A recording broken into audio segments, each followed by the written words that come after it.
We have to take care of our mental health because we put a lot of pressure on ourselves. Overwatch senior environment artist Thiago Klafke warns fellow devs to beware crunch-induced burnout.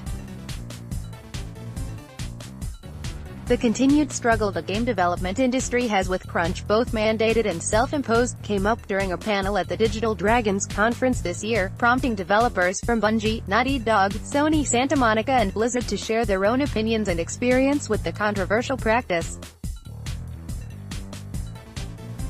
As highlighted in a Eurogamer story on the event, the four senior developers speaking at the panel held varied opinions on crunch, ranging from Bungie's zero-crunch policy to the arguably problematic idea that crunch comes as a byproduct of passionate development.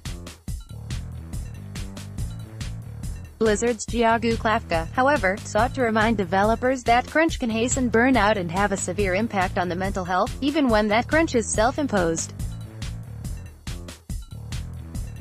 Sometimes I have so many burnouts when I'm working on a thing for too long.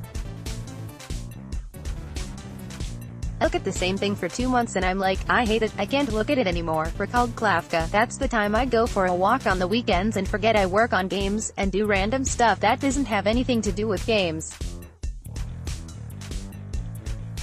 I do meditation. Klafke explained that game developers tend to place a lot of pressure on themselves and their own work, driving themselves to create and excel at a rapid pace and unfortunately putting their own mental health at risk. We want to make better stuff, we want to get better faster, and that's something that burns you out. You've got to be careful with that, said Klafke. You've got to learn to enjoy the process, and when you're working, try not to be overthinking, oh I'm slow and I can't do this. It's hard, but if you can do that, you burn out much more rarely.